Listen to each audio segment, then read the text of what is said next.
Mr. William Zulker was born on December 20th, 1926 in Pleasantville, New Jersey. He has 5 siblings, one still living. As a child, there wasn't much money, so he had to work if he wanted to buy something. We had to work. If we wanted anything, we had to earn the money for it, because there wasn't enough money being made by my dad to supply for anything other than the basic necessities. Mr. Zulker was drafted into the Army in 1945. After he was drafted, he went to training camp at Camp Croft in South Carolina during the summer of 1945. Training camp was 15 to 20 weeks long, somewhere in that period of time, and basically it was a very rough military training, trying to train to go into battle, be isolated from others, and to survive no matter the circumstances.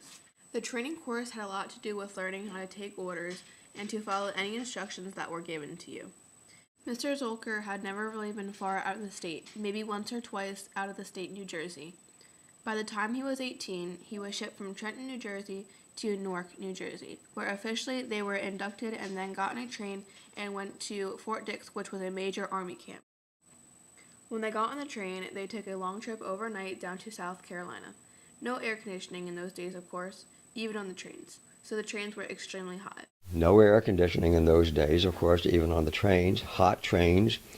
They were steam engines, so that if your car was anywhere close to the back of the locomotive and the windows open in the month of June, the latter part of June, then all the smoke came back into the car.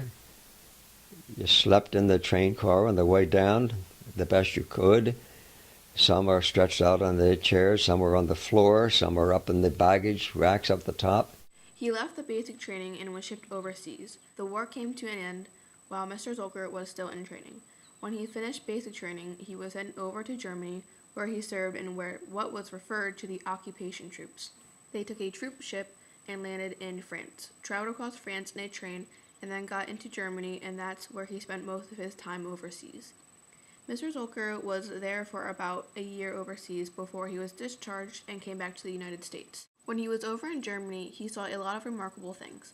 Realizing where he was for the first time in a foreign country, in Europe, sensing that there was so much destruction, so much devastation as he traveled through France. When the troop trains stopped periodically for various reasons, they might be out in the middle of a country like Richland, going through farmland, and when the troop trains stopped, the farmers all came out from their farms. They had chickens, they had eggs, they really, many of them wanted to buy the tobacco, cigarettes, whatever it was, the tobacco that the soldiers had. And so there was a lot of trading going on. And that was an interesting kind of a thing, to realize that they had some food which we wanted. And for those of us, and I never smoked, but you always took the cigarettes that were given out, and you know that you could barter those and you could get something in return. So that was an interesting experience. The war had come to an end while he was still in training. And then when Mr. Zulker finished, they were sent over to Germany. They took a troop ship over, landed in France, traveled across France in a train, and then got into Germany, and then that's where he spent most of his time overseas. Mr. Zulker was there for about a year overseas before he was discharged, and then came back to the United States. Mr. Zulker was a chaplain's assistant overseas. He was never in battle because battle was over when he was still in training.